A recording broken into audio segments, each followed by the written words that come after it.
My pick on for tonight, even though tonight we're recording on the fight. I don't know. Google already says that he's winning. They look at the only thing about it that I think that you can't knock is you've never seen a fighter fight like Mike Tyson. Even if I look back, I've never seen no aggression, no real strength come to the ring like that. But yeah, I can see how it could be drained a little from the age. But when you see him hit the bags and you see the other guy hit the bags, it's like, oh, as long as he can stay in the pocket and be Mike Tyson, he gonna knock him out. You think? I'm saying Mike Tyson's gonna knock. Yeah. I'm saying this. You know how Mike fights, so he's a little older. So I'm not knocking. Like maybe there is some like drawback to what the age does, but I still think I see a functional Mike Tyson. It's all about getting in that pocket and fighting his fight. But that's what I'm picking. But this episode here is gonna be an exclusive, and you're my first on-camera woman. You are always been the plan to be the first woman. I think that. This will be the first episode of December, or the first one I put out December is why I got him on. I got it, and I love it. So, whenever you're ready. Hey, it's gonna be crazy. $40 million, $40 million, right? All right. You can move it. It's closer to the mouth, the better. Whatever's kind of comfortable, it'll move with you. So, Miss Sa Jules, thank you for coming by. Well, thank you for having me. It's a pleasure. It really is. Awesome. I've been looking forward to how I would even navigate this conversation with you. And the more the years went on of me trying to put this together, the more I've gotten way behind on everything you've done. And I've seen from some of the stuff I saw online and researching. I just want to start off by you're a poet from how I met you, a judge as well from one of the comedy competitions. Which one came first? Of all these crafts you're doing, what started all this journey of what you've been able to produce? Something that Augusta has not seen me do started it, which is dance. So when I was little, my mom put me in dance classes. So I did tap, jazz, ballet, and African, or Kothi, should I say. And from there, she sent me to an art school, and that's when I picked up poetry. Okay. So the school gave the words, but you still had that passion for rhythm and everything just from dance. Absolutely. And I seen on Facebook, you got some dance groups going on with them pink jackets. Y'all was with their skitting on a fashion. Is that them? No. That the old crew? No. That was for my homegirl's, her clothing line. So the jackets were part of her clothing line. Yeah. So it kind of gave us like that, I don't know, kind of like that old school feel where they used to have like the drive-ins and all that type of stuff, the burger dives and all that. So, but no, that we weren't dancing. And I'm going to tell you, even though I started in dance, I cannot dance now. Nope. I do not have any rhythm. It's okay. I blame my whiteness. I do. I take complete responsibility. I can't do it, but I like to. I like to try. It's so fun when you're comfortable enough to dance. It makes the environment better. Yes. I don't like embarrassing myself. So I will. I like it. I like to. So how much preparation comes into presenting your first poem? Oh man. It was a lot. I was 11 when I first presented in front of somebody, but I presented one of Langston Hughes' poems, Just Like Job. That was the first poem I've ever did in front of an audience. And then a few months later, I started writing my own poetry, and I was just like perfecting it. I was just practicing so much. And this is crazy because my very first poem I ever wrote is called, this is so funny, I Can Date a White Man If I Want to. Hey, a little cream in the coffee ain't always bad. You know what I'm saying? And I still have that poem. It's in a binder in my home. So, yeah. And after that, I took that poem and I was in competitions with it because I was on the forensics team and we traveled competing and things like that. So I started off competing. There's competitions for it. Yes. Damn. Absolutely. Like the spelling bee? Yeah. Yes, but we're not spelling. I know, but I didn't know. I knew there was spelling bee stuff for like literature. I didn't know there was competition poetry. That's interesting. That's cool. Yeah, it's called Slam. Slam. Yeah, so and that's something that I was hosting with Dope Spit twice a year as well. So yeah, slam poetry, you win a pot. Back then we weren't playing for money, we were playing for ribbons and trophies. But as in adulthood, we play for money or we Yeah. compete for money. So yeah. And speaking of Dope Spit, that's once a month at Icons. Yep. And a great environment, always some great people coming through to do some great different aspects of poetry, spoken word. There's different lanes, correct? Yep, absolutely. So poetry is it's just I don't want to this is going to okay, I'll say this. Spoken word is performance poetry. Okay. So typically when you see somebody who's reading from their phone, a piece of paper, a book or something like that, they're called podium poets. And then when they don't have that and they're just going off their memory and they have like all these movements and these different inflections in their voice, that's where the spoken word comes into play. So it's performance poetry. So do you get on every Dope Spit? You get on with them? Or this is a judge thing like we had going on? Or is this, you say it's a competition? So we did the slam in May and November every year. And every other month we just have like a feature artist, mostly a poet. Sometimes we'll have like a comedian as a feature, or we'll have an R&B singer or something like that. But I host the show. I created it in 2017 and I host it. If the open mic list is a little bit light, then I will step in and do some poems and things like that. But mostly I'm on the mic just keeping the show running, telling my little jokes. I'm not really a comedian, but I am funny. Yeah. Oh, you got your little jabs in. Don't play. I don't see you work on them. I credit my friend Jason to that as a 20+ year friendship. And he taught me how to jive on people. He taught me how to tell jokes. So it started at the lunchroom table in high school. Yeah. Now look, I know Black done come up there a couple times. Black the handicap. Yeah, he came up there and messed up a few times. Oh yeah. Black don't care though. He Black don't. don't care. He don't give a damn. He's a good sport. He has a good spirit about himself. So I saw you had done some of the movies. How many movies were you a part of? I know you'd be behind the scenes. I know you'd be working on scripts and this, that, and third. So how many movies do you try to get a part of, or is there you just working? You're just out there working. For this year, I'm sorry, let me clarify. For this year, was there a lot of projects all together you were a part of, more than just in front? Yeah. That's what I want to. Yes. Oh my God. There's been so many. So I only had one movie come out this year that I was in. I was actually on the screen for. I've recorded 2 television shows and I've done a few plays. But I have been behind the scenes in a lot of different productions. Mm-hmm. I like to be behind the scenes more than in front of the camera. And people don't believe that about me because I do get put on stage a lot. But I'm going to make my money regardless. You know what I mean? So if the opportunity is in front of the camera, then I'm going to go for it if it's the right fit for me. But I do like to be behind the scenes because for the most part, I'm a private person. People don't know too much about me besides the fact that my name is Sa Jules and I'm a spoken word artist and I'm an actress. But I do a lot of writing. I do a lot of coaching. So I coach people in acting. I help them prepare for auditions. I help them prepare for the roles that they've landed. I teach them how to read scripts. I also teach people how to be on stage and engage their audience.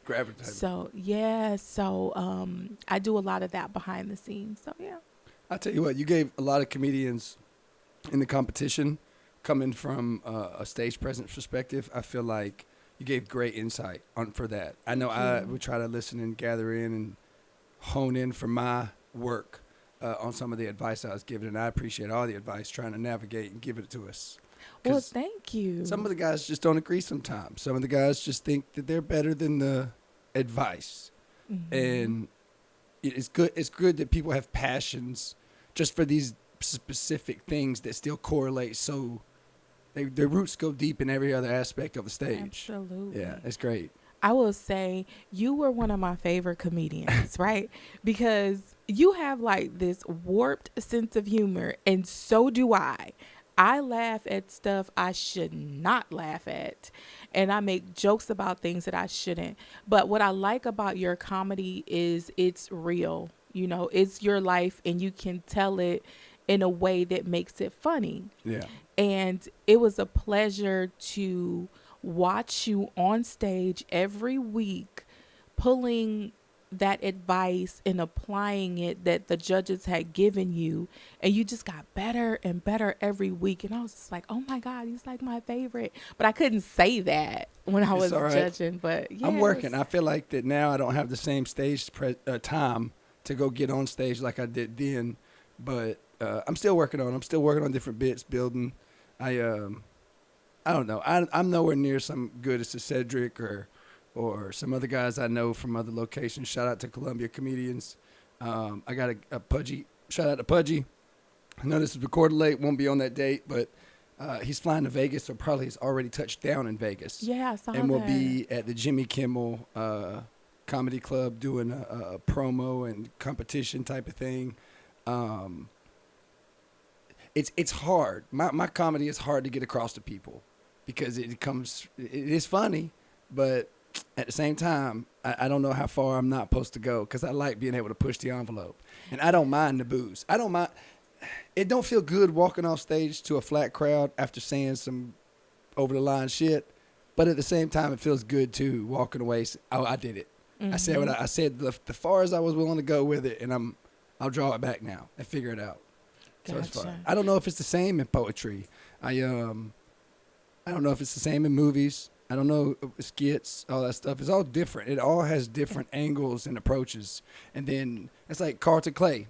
He's got so much stuff going on. I try to do some help with a script, and it's not the same as getting on stage. No. I can't give the same response. I can't give the same. Reading a script is hard to bring it to life versus something I want to create. Absolutely. I think with you, you do have to find your audience, right? You have a different style of comedy, like Paul Mooney, right? I don't even know who that is. Oh, he's deceased now, but he was a comedian, bald black guy, very just he could be kind of raunchy like Richard Pryor, and those two had a beef with each other, but they had their very specific styles of comedy, and they use a lot of MFers, a lot of be this, be that, you know. Paul Mooney used to, one of his most famous lines or whatever is, white people like for black people to I know smile. you're talking about. Yeah. I know you're talking about. So Yeah. him. Yeah. So I didn't like him as a comedian. I don't know him as a person, but I didn't like his jokes. Yeah. But he found his crowd, and he was very successful in that, with that, and he stuck with that. So once you find your niche, I mean, the sky's gonna be the limit for you. I promise you. I'm gonna always come to the show because I love your comedy. It's so funny to me. But I love when people tell their truth. Well, that's the thing about it for me is I don't know if you're supposed to. Each person's different. Each palette. That's why I call it the palette podcast. Everybody takes on their own drama, takes on their own trash, and has to mold their own life out of it. It's never really easy for anyone, and it's great to see people strive through that adversity, no matter the area, no matter the circumstances.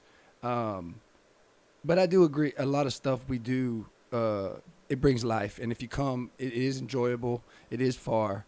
I do try to cut back on my cussing now. With doing this, I've been more monitoring of it. Gotcha. I don't know if I see a difference. I don't feel the same. I don't feel the same. Some of it deserves more, but I don't know. Comedy's a weird thing around here. I feel like it's a hard thing to create here. Comedy. When you got Cedric, you have other people that host and do shows, but I think y'all control the scene. I think spoken word, poet, musicians. What the fuck? Musicians. I think when you look at the scene of Augusta, they kind of control. I think we're coming up. I think there's some opportunities.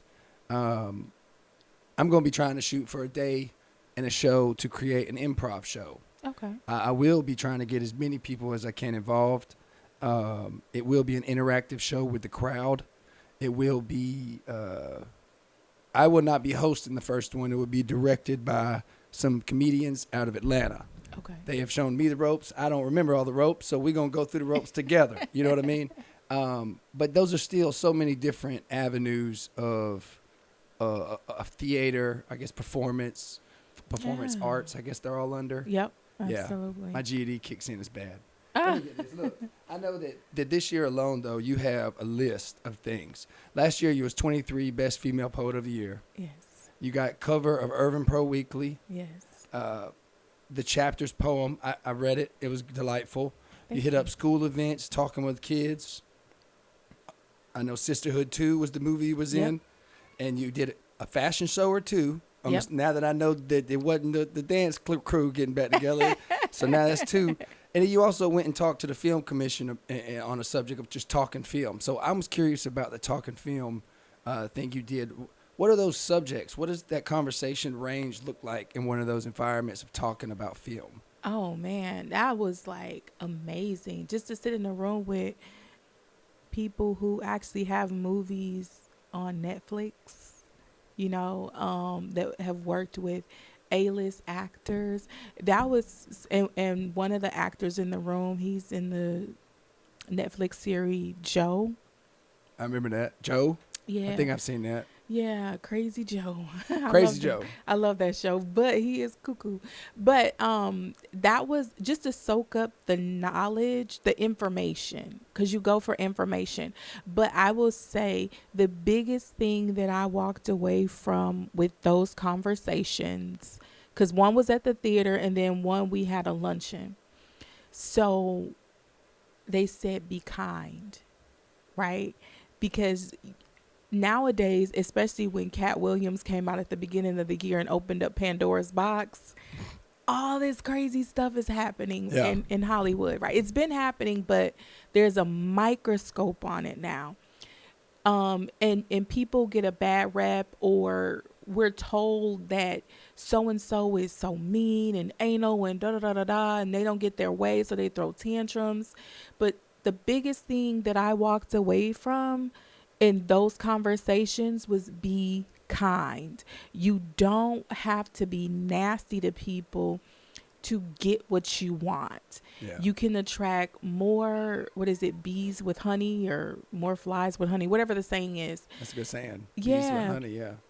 So, I mean, and the crazy thing is, like, right after that, I had 2 people trying to tear me down in this industry. They tried to get me put off of projects, but at the end of the day, my work ethic, my resume, it spoke loud and clear for me. Oh, yeah. And I went on to complete those projects successfully. I've been asked to come back in 2025 for some stuff.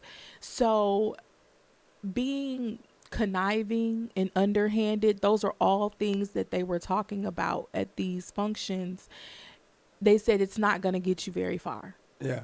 And so I'm like, yes. And the crazy thing is the 2 people who tried to take those opportunities from me, What did those say? They were sitting in those rooms. Oh, they was there with y'all? They was in those rooms, and they still didn't learn anything.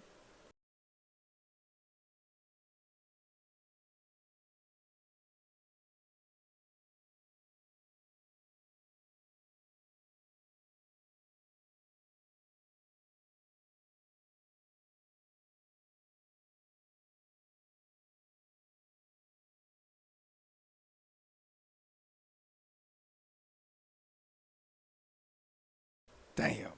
So I I is won't the give gander. them. Can't I follow won't- the crowd like that. Exactly. Now I won't say their names, but because I don't want to give them any clout or whatever. I don't know, but You don't want to feed them no air. Let it die. yeah, Let it yeah, die. let it die, like their Yeah. hopes and dreams of ruining me. Yeah. So yeah, we out here doing things. So what is the most challenging part of working with a crew? When it comes to production, when it comes to dope spit, organizing, hosting, what are some of the challenges that come along with it? Oh man, oh God, people not really seeing your vision, or everybody not able to get on one accord. Um, Especially when it's something that you started, Yeah. and then you bring people in that you think could help bring your vision to fruition, and they want to kind of force their ideas on you. Yeah. And it's like, no, But that's that's not when what it's it hard to is. be kind.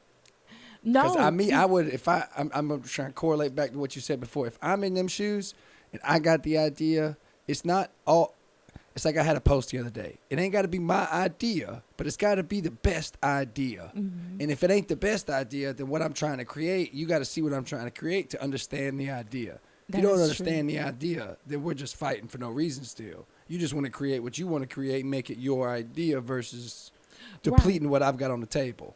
And then you can dismiss them politely. I can't. Because if you try to include somebody in your vision, and I'm gonna say something after this too, and they don't get it, or they try to make it theirs, or they just want to be difficult, then you say, you know what? I made an error in judgment. This is not going to work. So in order to salvage our relationship, we're gonna have to sever ties in this project. Now, sometimes God gives us the vision, He gives us the plan, and we mess around and go pick the wrong people Wrong. Yep. to be a part of it. That's that MC Hammer syndrome. We need to let that go. Yeah. Yeah. So, and that I made that mistake a lot. Bring the pants back. Yeah. Well, I'll take them. I can't take them. I'll take them. They make I'm already a thick woman, so those pants is gonna make me look ginormous. So I don't need those parachute pants or whatever they call. I'd look funny. I'd look funny.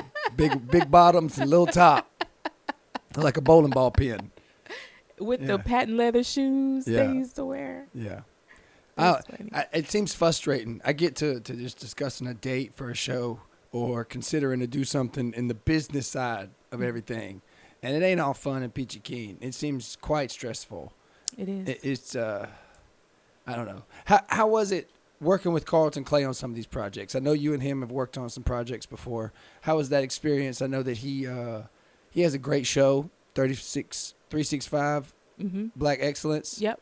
Celebrating Black Excellence. Damn, I got it right. 365. Usually I got to make sure it's Good wrote down job. somewhere. Well, Carlton is one of my really, really, really, really close friends. So we've been friends for 8 years, and I love working with him. Carlton knows what he wants. He knows his vision, and he has it all lined out. Yeah. So you don't ever have to, if he asks you to work with him, you don't ever have to walk in and wonder. Yeah. He's going to say, this is what I need you to do specifically. Are you capable of doing that? And it's just a yes or a no. And you show up on time. He's always on time, because he makes a schedule and he keeps to it. Right. And so he expects you to keep your end of the bargain too. Discipline. So like, I love working with him. The first show I did with him was back in 2016, one of his web series. It was Karma. And was it Karma? I think it was Karma. I know Anyway. he had it. I'm waiting to talk to him about his comic books. Oh, those are good. I Yeah. have them. I have them. I haven't got one yet, but I'm going to. Yes, because he's always doing like the conventions and stuff, and I've gone to a couple with him. He asked, this is the first time I ever went to a comic book convention, and it was MomoCon in Atlanta Momokai. this summer. And he was going to be a vendor, but he ended up not doing it for whatever reason. But he was like, hey, Sai, you want to go? And I was like, sure.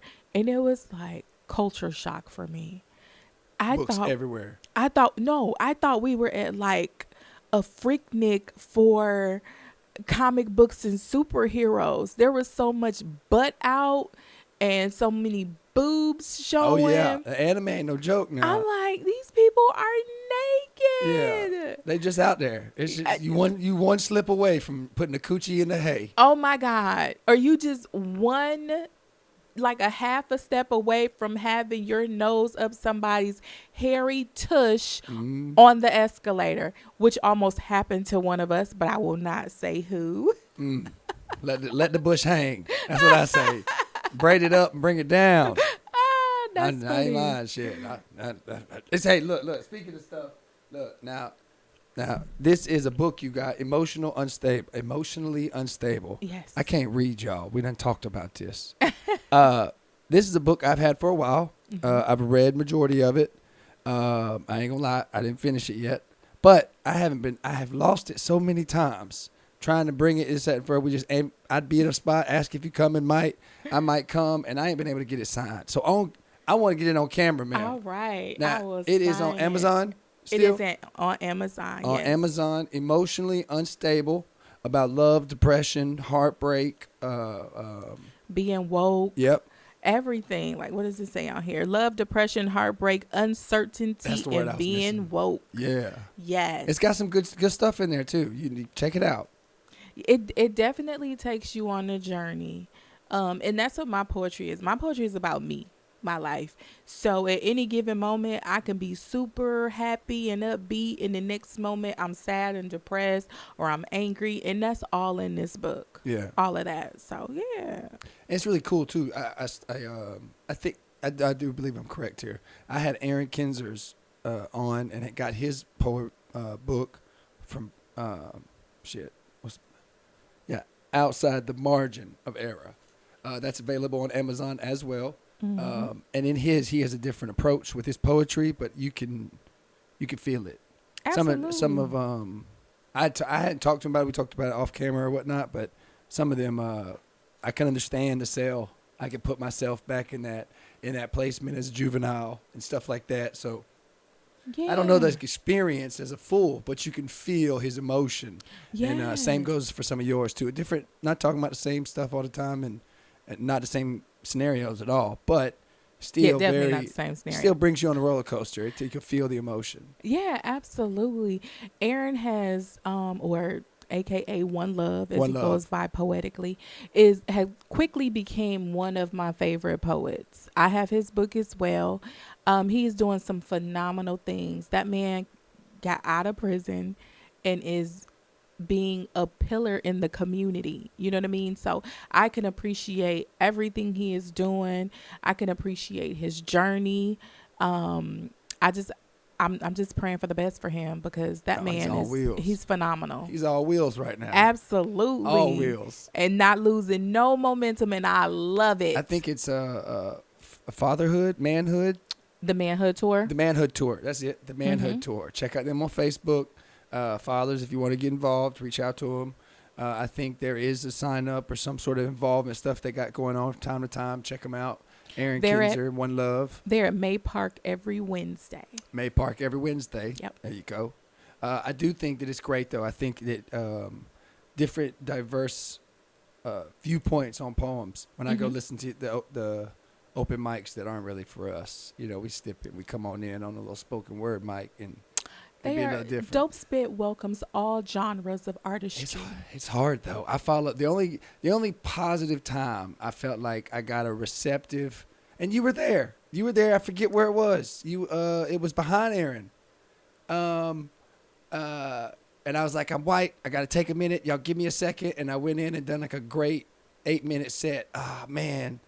Where were we? Downtown? Yeah, we was downtown. At Soul Bar. Not Soul Bar. It's Soul something. But it's on Ellis Street. Yep. It's on Ellis Street. Yeah. But that's the only time. And even though I didn't outperform, and it's not about outperforming nobody, but even at Fox Slayer and other places I go to do comedy, you getting these musicians, the people don't want to see the comedy. They hear for the emotion. They hear. So it is challenging when it's a lineup and we got to kind of step in and like try to bring the crowd a different way. It's hard to bring that emotion, especially behind him. Oh my gosh. Some of the stuff will have you like, your heart be racing after hearing him going through it, and you just, it's in trance. But that's when you make that part of your set. Yeah, I did. It went well. You did very well. Yeah. Yeah, I was in stitches. Yeah. I like it though. I enjoy any challenge. I don't always feel prepared for every challenge, and I'm always not. My ADHD can hinder me. I am looking forward to try and branch out and be a part of things and get a schedule. But I was about to say something. I'm sorry, I lost my train of thought here. I had a brain fart. How hard is it developing an approach, working with people? How hard is it to navigate those relationships to pick good ones? Like I brought up Card and Clay because I think I see that positive energy on social media. I've seen you two together, at certain events and stuff. So, how hard is it to find that partner that works or that fits and just that you can rely on to call for? It's man, you got to network, and then you have to build personal relationships with people so you can see how they are, right? And that takes time. So early on, I was building what I thought were good relationships with people, and I moved a little too quickly, too prematurely on some stuff, and was like, let's work together, and it didn't work out, ended very badly in several cases. So you have to really just take your time, know what type of person, what type of work ethic you're looking for in a person, and then try to surround yourself with people who fit that mold. But that's going to take you some time to really vet people. So you have to network. You really have to get out. I know there's one guy, he always talking about how he wants to work with people and he wants partners and things like that, but he never goes to any functions.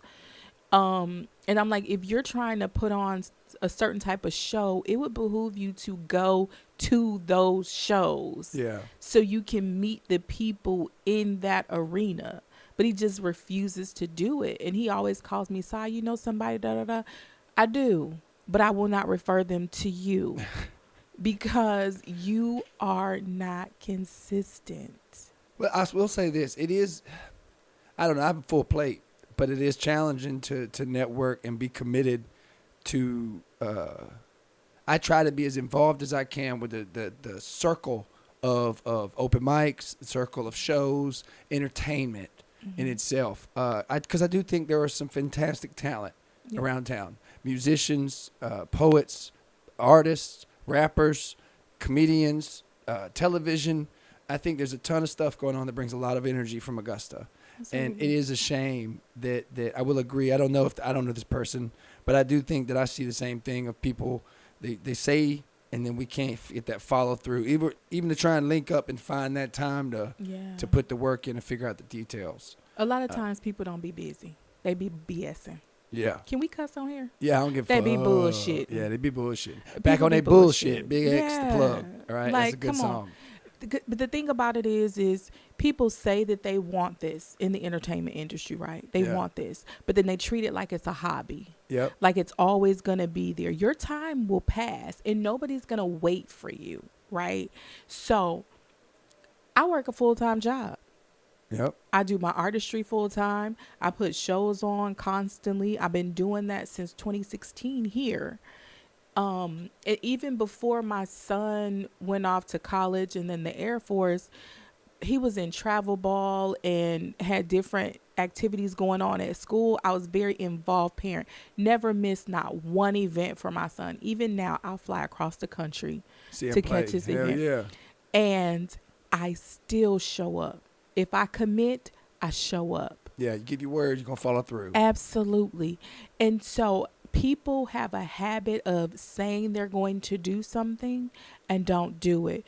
Or they want to do something, try to insert themselves in something and turn out to be flakier than a box of frosted flakes. Yeah. I can't stand that. See, I try to... I look at my comedy. I look at like this. The area is like it's like my growing up. We used to say, "Can't never could till he tried," because if Can't never did, Can't fucking died. Absolutely. And that's a poem right there. Hey, bars, bars. There's another one too. Is that behind every bird is a pile of shit. But I do think that if you put these thoughts out there, you can't be in an I can't mentality. Right. It can be and maybe not right now. or maybe I need to plan out the time better, or maybe it needs to be thought out through. But the I can'ts, when the I can't start coming, I just like, all right, Yeah. I'll start. Well, you can't. All right, all right, all right. So that's my boundary, and that's my boundary as a person. So I'm using that boundary as well in my business side of this in the podcast, because I do. This is different for me. I'm creating something here where it is conversational. I do want to be involved. I am looking for attention. I am wanting to have certain conversations, but at the same time, each person is unique. Each one, I want to kind of have a different personal feel, and you never know what you're going to get. Yeah. From my first lady, I don't think it's nice for me to put titties on the screen in certain stretches I'll go, that will be coming out soon. So certain things I don't want to do, but I've always wanted to sit down and have a conversation about poetry. I've always enjoyed your energy. So it is a pleasure for me to be doing this, even as my wife says, a hobby. But it does take money. It takes time. It takes interest. And when you are carving out a team or carving out a network, it is a lot of soul nights. It is a lot of long hours of discipline if you're going to do it or not. Absolutely. And I can only imagine the struggles it took for y'all, you, Carter Clay, Jermaine, More Than a Masters, Slim, Sit Down with Slim's podcast, all the podcasters I've met, all the dope spit poets that have come out. I'm not going to go through everybody's names, but I know that tackling this task and creating this has been a challenge in itself. Absolutely. Absolutely. Anything worth having is going to be a challenge. Nothing you do, nothing that you're passionate about is going to come with ease. Yeah. Right? And I think that that's what separates, as the old saying goes, the men from the boys. Yeah. Or the women from the girls. Yeah. Circumcised or uncircumcised. Yeah. Yeah. Because if you just going to be walking around with that flapping skin, baby, come on now. You got to be able to fly. Exactly. You got to be able to fly. So you got to be. Got that chicken neck. You know what? I'm gonna be good. I'm gonna be good. But you have to be consistent, and you have to remain steadfast. And when I started Dope Spit, well, before it started, it was just an idea. I ran it by a few people, and they said, "Well, it's not gonna work. We've done open mics here." Yeah. I said, "So what does that mean? We can't do it again? Like that means it's extinct here?" And they was like, "It's just not gonna work." And here we are, 7 years later. Years in, close to a decade. Yeah. Now I will say this: December we're closing the chapter on Dope Spit. No more. No more. I have some other things coming down the pipeline that I need to focus on, and people don't realize. Like they go, "Oh, but." What are you all in for? You never came. Yeah. In 7 years, you never came. You always kept saying, I'm going to come next month. I'm going to come next month. And you always asked me to send you reminders. Just put it in your calendar. It's the third Monday of every month, right? But we have to know when to close chapters or end a chapter and move to the next one. And that's where I am right now. Dope Spit has been a phenomenal ride. It has been a lot of hard work, trying to get features, make sure we're meeting whatever the features fee is, if we're able to, because I don't haggle. Your fee is your fee. Yeah. If you tell me your fee is $2,000, if I feel like it's a good fit for Dope Spit and we have the budget, then you're going to get your $2,000. If I'm just giving you an opportunity based on love, because let's be clear, we all do that. I do it all the time. Yeah, we give people an opportunity on our platforms just based on love. And we see potential in them, but they don't have the catalog or the experience to demand $2,000. I'm going to need you to sit your $2,000 I wish I had ass down, because you're not going to get it. Gas money. Okay, gas you will money. Get this $50. No, 20. I know how you live, fool. You getting 20. You're getting 20. You ain't even got a car. No, but yeah. So I never ever haggle with somebody on their price. I always said, like, oh, well, we can't do that right now. That's not in our budget. But maybe later on down the line, we can do that for you, right? And sometimes I'll get them to come back and they'll say, well, what can you afford? And we tell them what we can afford. And I say we because I have a business partner. So we say what we can afford, and they either agree or they decline. And that's business. There's no hard feelings, but you have to be consistent in this thing if this is what you want. And that's what wins over every single time. Consistency. Oh, and starting on time.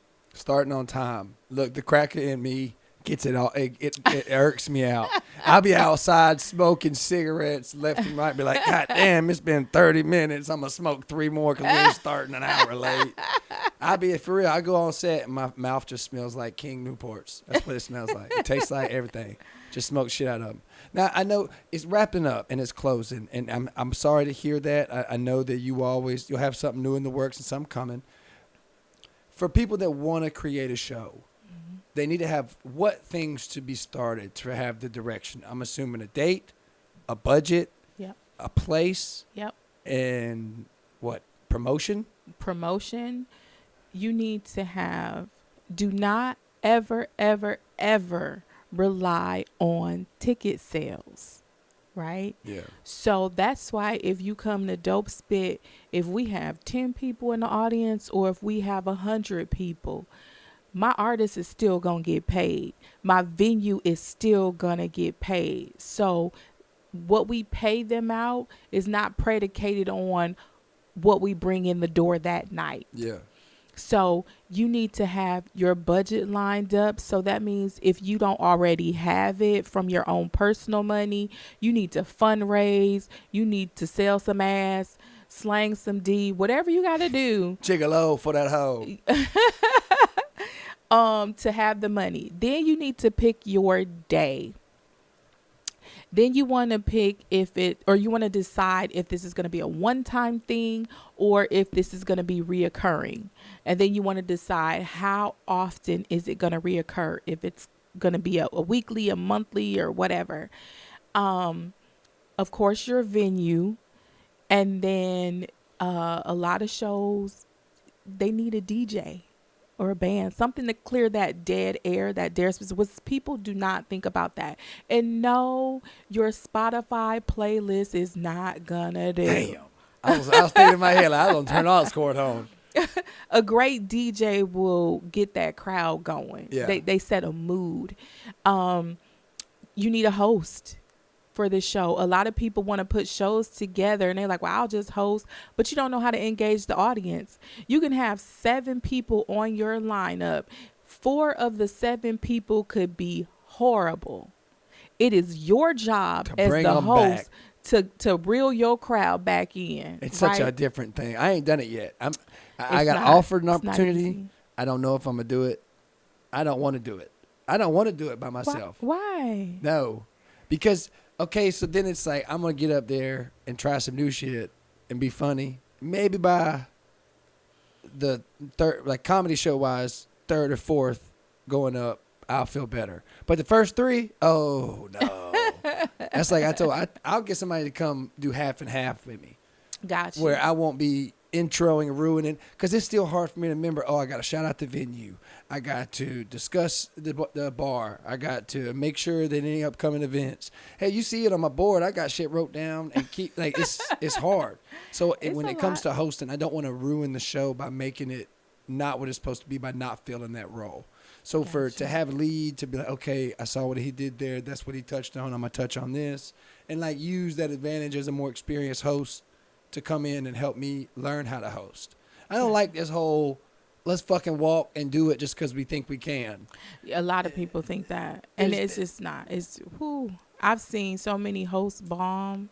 There's one guy, he had a show a couple years ago and he was looking for a host. So he asked me and I gave him a friend discount, friends and family discount.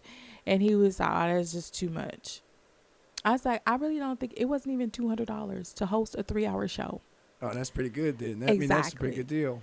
And so I'm like, do you know how much I normally charge? Because I have to be there from start to finish. And if your acts are subpar, I got to fix that. You still got to fill the void. Exactly. Yeah. I got to keep your audience engaged and all that. I got to look good, you know? So he went with somebody else that did it for free and was terrible. And I said, that's what you get. He was like, I should have just got you. I said, yeah, but you felt like you didn't have to pay me because we're friends. Mm-hmm. That's a problem because our friendship doesn't pay my mortgage. Yep. So a lot of people see somebody up there doing something and they're like, oh, I can do that. I can do that. And then you get up there and you fail. You be feeling like your guts got ripped out. And I've hosted tons of shows and I'm still learning, right? As I go along, I am way better than I was 4 years ago, Yeah. but I still have a lot to learn. And that's why I try to host different types of shows at different venues so that I know how to adapt. The hardest one for me was the old Southern Baptist Church. Oh, I can't do them. Oh my God, because I cuss like a sailor. Mm-hmm. Oh, that was rough. And then you don't want to offend the church people with their Bibles and stuff. And I said, let me figure this out. So, gear. Speaking of the fits and the sets, Certified CEO is going to be dropping a yoga set for the ladies that I believe is black and gray. Give me 1 second. Yep, they black and gray. And they will be dropping at the end of June. The date's still to be announced. But I'm also going to have, there's going to be a men's set as well that's going to be black and red. And then you're going to have on June 17th is the Black Wall Street shirt is going to be dropping. So be on the lookout. Go to CertifiedCEOclothing.com. Check them out and always be on the lookout for where he be. They got stuff going on at Icons he's a part of. You can always check him on the road somewhere in Augusta one night. Go check him out on Facebook. See where he's at. Pull up. Get some merch. Appreciate y'all. Tune in. And I'm leaving us with this. Thank you for coming in. Hanging out with me. Hey, yeah, bro. I'm just supporting a great music thing I found. So, hey, shout out to everybody for tuning in. There's going to be great guests coming, great format coming available. We're going to try and get these segments in order, show off all this great talent I'm finding and I'm seeing around the area. Look, if you ain't missing out, Monday nights at the Joint, 8:30 in Columbia, Pudgy's hosting. Don't miss out. Tuesdays at Pedal Pub. We're down here at Augusta on Ellis Street. There's a comedy competition, 6 more weeks. Come on out, have some fun. Thank y'all for tuning in to Paddle Podcast. One. Yo, we out, man. We out. Peace.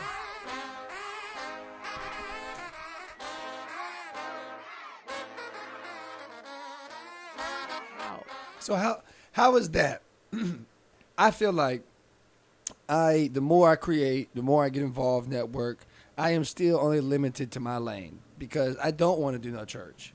I don't want to go in there and offend someone of their religion or their place that they feel like is, their place. I don't want to go in someone else's home and destroy their world or cross those lines that way.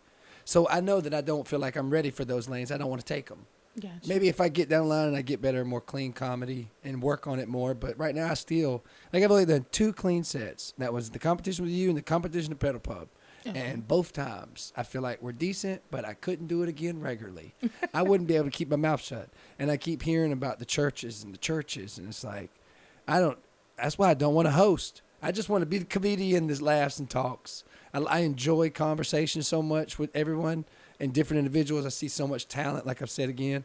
It's amazing being here in Augusta. I didn't think I'd find such a returning reward with such creative individuals.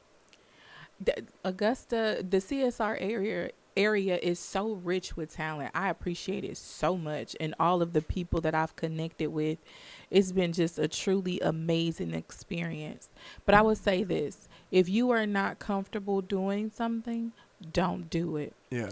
If you are not comfortable with doing something, but it is your desire to do it one day, practice it. Yeah. Don't be scared of it. And I'm not saying you're scared, but you just want the freedom to do what you want to do. Oh, I learned real quick. I had one guy want me to work with him, and first skit was a racist skit. And I was like, I'm good, bud. I'm good. I'm not doing it.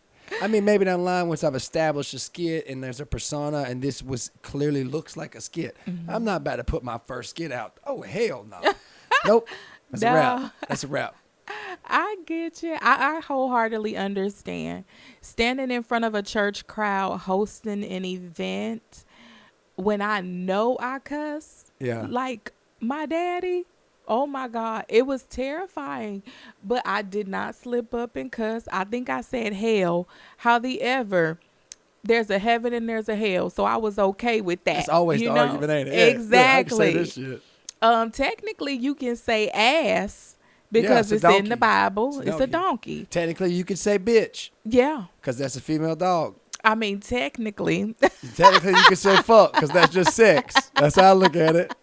Technically, you could say damn because I bet you if Jesus stubbed his toe, you'd have heard that shit too in some way. Right. I think Hebrew. He stubbed it every time it thunder and lightning. Yeah. But I said, I just got to shake the jitters off and go for it because I want to be able to be in any room and deliver what the people need to hear. Yeah. And that the first time I did a church gig, that was probably to this day my best at hosting. And they've asked me to come back several times. And I'm like, look at Jesus. You better work it out. Look at the good Lord. That's exactly what I'd do. I'd be in that bitch. I'm holy today. I'd be acting like a preacher. I'd be just straight up. And that ain't even what I would. That's me acting. I would just straight act. And go for it. I told them people at the church, I said, I'm going to get me a frozen margarita when I leave here. Anybody want to come with me? Come on. I had an old lady raise her hand. I said, because ain't nothing wrong with it. Instead of putting tequila in yours, we going to put wine in it. Because why? Jesus turned water into wine. And that's she was like, you all right with me. Yeah. But you got to just have fun with it. And I think we get scared of certain situations because of the stereotype society has put on people, or like the church. Yeah. You would think church people didn't laugh. They're people. Oh, I can get a church person to laugh. Yeah. In singularity. I just think it's disrespectful for me to... I don't want to limit myself, and I don't think I could perform an actual gig as a comedian, which would be 15, 20 minutes, and keep it together that long. Yeah, I just see myself disrespecting them at some point, and I'm going to be like, looked at. And I don't want to ruin their day like that. You know your limitations. I've been staying in my lane. Fuck that. Fuck that. Because then one of them motherfuckers might come to like my hospital and my old folks home and fuck me up. And it's like karma. Put like a underwear in my mouth while I sleep or something. A nasty motherfucker that was in there watching. I saw you at Sunday church talking that shit. Yeah, I don't know. I got a couple more questions though. Okay. All right. Off subject, off key, we're going left. Your favorite meal that you don't have to cook. Your favorite meal that you don't have to cook, whether that be a restaurant, whether that be someone make it for you, a favorite meal back in the day, but you don't cook it. And then I want to know what meal you cook is your favorite. Shit. I cook all my own meals. Don't nobody cook for me. I ain't got nobody. That don't mean you still can't enjoy a meal that wasn't cooked for you. Don't nobody cook for me. You don't never. I go to a restaurant. Yeah, that's what I'm saying. You got a favorite. Like mine would be a double quarter pounder from McDonald's. Oh my God. Yeah. That would be mine. I don't eat beef. We could have went so many directions with that, but we'll stay on track. My favorite meal, I would say, is crawfish rice. I'm Creole, and that's from my late aunt. Nobody could crawfish rice and her seafood gumbo. Nobody could outcook that woman. Yeah. So as far as when it came to like those Creole dishes and stuff. So damn, you mean to tell me I could have made a good meal from the crawfishes we caught? Yes, absolutely. I didn't know there was actually like real rice and flavored meals. Crawfish rice, crawfish etouffee. Oh my God. And we just boil them and eat them. Yeah, that's that it. Too. But that's it. But no, you can make dishes, actual dishes. I got to learn still. That's why I'm asking these questions. Yes. Now, my favorite meal that I cook is probably salmon and asparagus, and I usually put like some sort of garlic shrimp on top because I be No. trying to eat healthy when I'm at home. That salmon get me every time. I love it, man. If you put it in the air fryer, it makes it a little crusty on top. Oh my god, So I went to Texas, okay, Mm-hmm. for work. It's on my internet. Okay, I went to Texas for work, and the guys, Twin Peaks was what they paying for it. Well, I'll go with the guys to eat Twin Peaks. I got a woman. I ain't worried about it. They out there with it. Anyhow, first night, grilled salmon was my choice. Love it. Oh my God. I got the recipe on the phone. Gonna make it one night That and try to. looks so good. It's by far the best salmon meal. It's got whatever rice, and it's not like greens and corn, but it's got a couple corn in it, just a couple. Mm-hmm. It ain't like overpowering. It's like little bitty bite-sized pieces for you to eat with it. Oh, and wow. They made the proportion great. Now I've heard from somebody at work already that sometimes Augusta don't make good proportions with the salmon. They try to get that extra $2 out of you, But They do. hey, if you gonna get a good salmon meal, order it from Twin Peaks. You ain't got to go in there and see no titties. Just get the fish. Hers might be nasty. I don't think Twin Peaks they really be having titties. No. I Well, don't- Texas now. Now I will say this: there's a whole nother world out there in Texas. Yeah, I have not been to. it's- I'm going to Texas next year. I didn't go for no fun, and it was like legit. You remember Roadrunner? Uh-huh. How just the tumbleweed would roll? Mm-hmm. That's legit what I was at. I could see. I saw a city that was probably 45 miles, if not 50 miles away from me. The city looked like on the horizon like that, like the towers and shit. And you didn't see nothing. Augusta has the palace. You have little landscaping areas with greens. You would see that in towns. But once you got out of that town, it became nothing but dust and tumbleweeds. Oh wow! It Like in was- the movies. Yeah, like in the movies. Oh wow! Yeah. It dried me up like fucking SpongeBob. I should get a job at Twin Peaks. You think they'll hire me? Yeah. I got a butt and I got some Yeah. boobs, and my stomach is kind of flat. But you got to show it like they flow it. Each night's a different Listen, strip. I'm all about. I think it's getting Fridays tips. is lingerie. So you can put that booty on display. You know? I'm just listen. So long as they paying, I'm They displaying. will. Shit, they playing. They playing. Hey, it's a pleasure to have you on. Yes, thank you for coming you. and sitting down with me and talking about the poet, the open mics, the spoken word, the movies, the plays. Thank you. Always a pleasure to see you. We both got Always. pink on. I got my flamingos on my feet, and she got that nice, cute jacket. You My see? little old lady sweater. Yeah, I like that Mrs. Rogers looks. I got my wife got a Mrs. Rogers jacket. I call her Mrs. Listen. Rogers all the time. Ain't no wrong with it. Yeah. Won't you be my neighbor? That's it. Hey, thank y'all for tuning in with us. Peace. Bye. That's it. For me, oh. Oh, let's see here. If we sound good, if we sound great, it's a cherry blossom kind of day. Yeah. Ooh. What you know about the soul in your heart, bimbo? Do you get down on your knees on the kitchen floor? Suck some good neck like you do it for the job. Do it good, do it real fucking hard. Slobber on my motherfucking knob. I ain't playing, get on and bride. I just slobber, slip it, slide. Let's dive deep in the hole. Let's get your ass